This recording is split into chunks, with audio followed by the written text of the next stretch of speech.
So it's that time of year where I want to make my Christmas cake.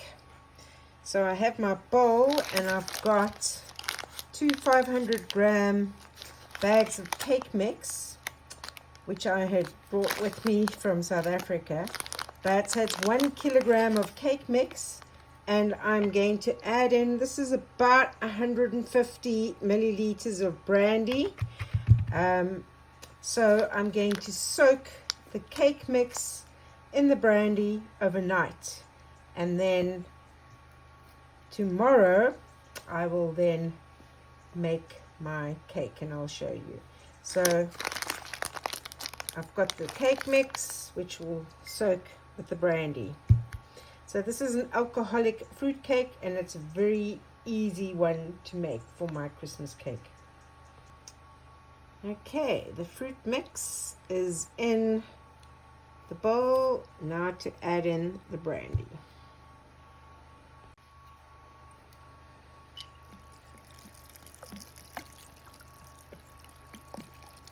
So you're wanting the fruit is going to absorb all this brandy, hopefully.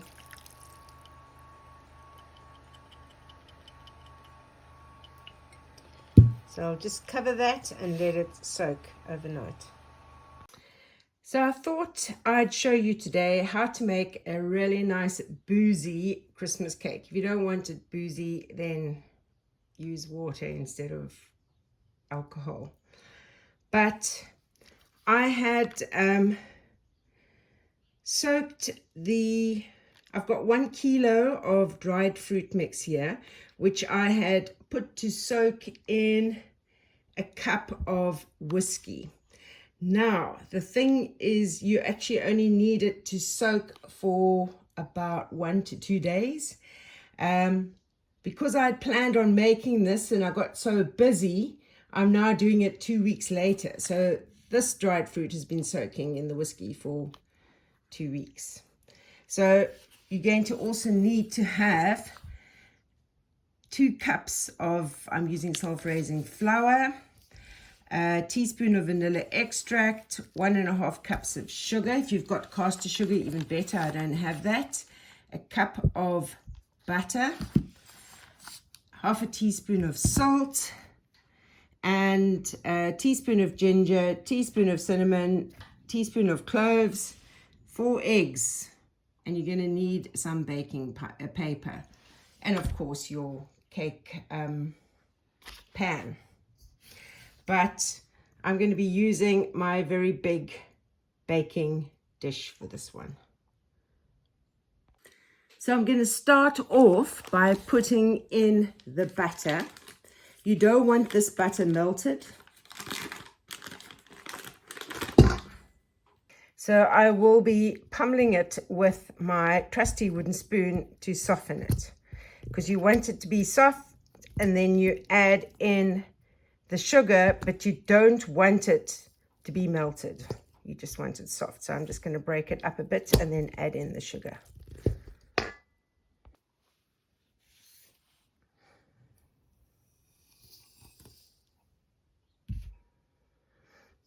So you might be thinking, goodness gracious, Cindy, it's not Christmas yet. Why are you making a boozy Christmas cake now?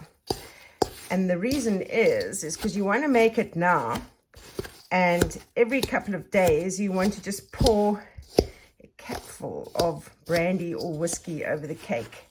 And this is what's going to make it nice and moist and extra boozy for Christmas.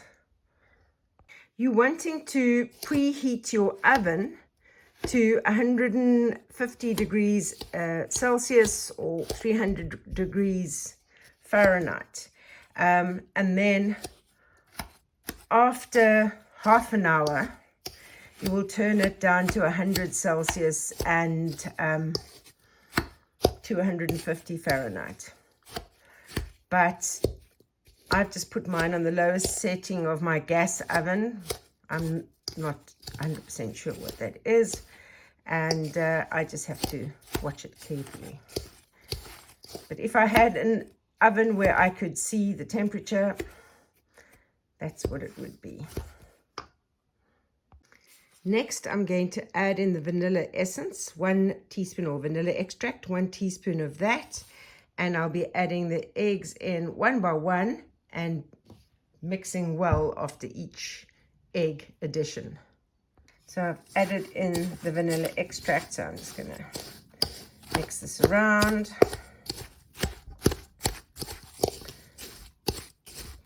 Spread out the love of the vanilla extract.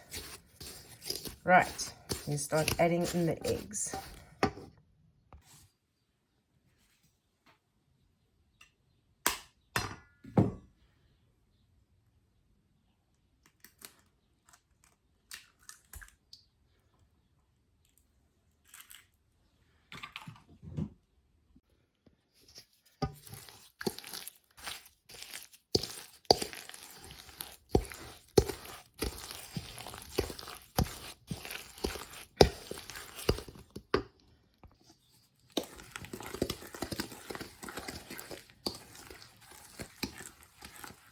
I'm now going to add in my half a teaspoon of salt, teaspoon of cinnamon, teaspoon of cloves, teaspoon of ginger. So I've got it all in. Going to give it a bit of a stir.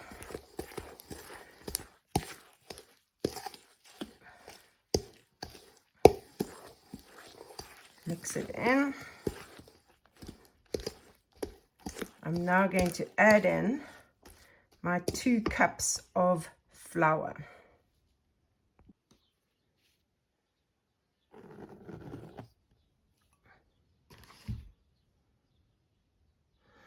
And then I'll stir this in. Once I've stirred it in, I might give it a blitz with an electric mixer. I don't know. I might not. So I'll stir this in, and then I'll be adding in the dried fruit and whiskey mixture. So your mixture is going to be a very stiff batter, almost like a dough. Now I'm going to add in all the dried fruit. Now, because my dried fruit has absorbed a lot of the alcohol, I might have to add a little bit more alcohol to get the right consistency. Let me see how it's going to mix up.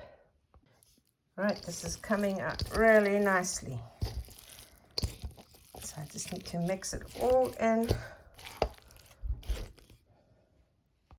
Right, it's mixed together really nicely. So now let me prepare the cake pan. I'm thinking my cake pan might be a bit small, but you're not going to grease this cake pan. What you're going to do is you're going to take the baking paper, and you're going to put 4 layers of baking paper at the bottom, because you don't want your fruit cake to burn. So you're going to put in 4 layers of baking paper, and then you'll have 2 on the top.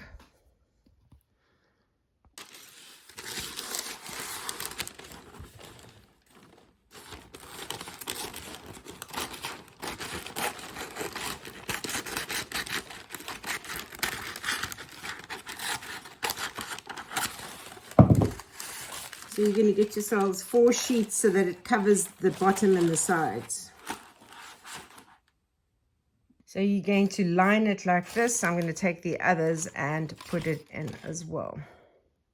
So I've lined it with 4 layers. Of course, it goes without saying that my cake pan is going to be too small, so I might have to make 2 small Christmas cakes. But let's see how much of the mixture I can get in. I've managed to just squeeze it all in. So now you're wanting to just press it down.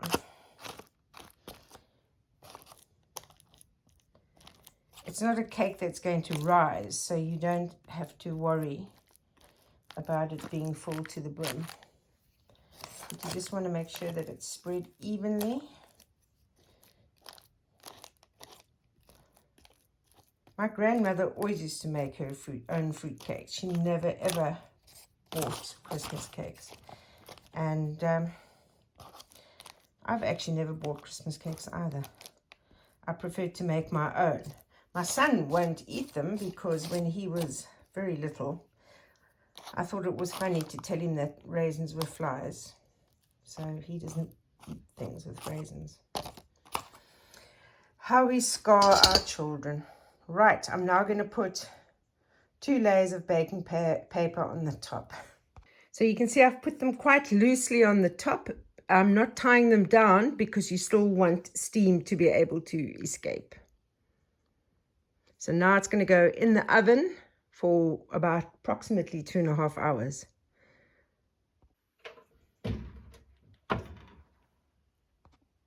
And I think the Christmas cake is done, so let's take it out and have a check.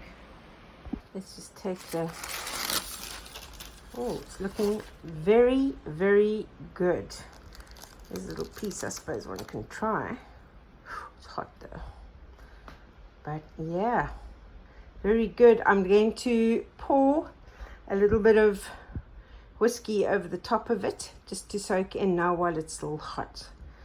And then I'm going to let it cool and I'll take it out and then wrap it in tin foil. I have to say that the piece that was hanging over the side that I broke off is absolutely delicious.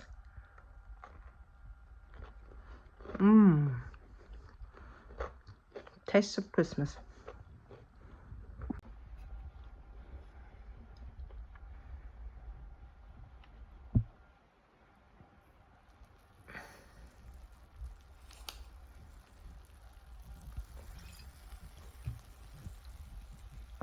So here we have the finished Christmas cake. Doesn't it look good? Tastes good too.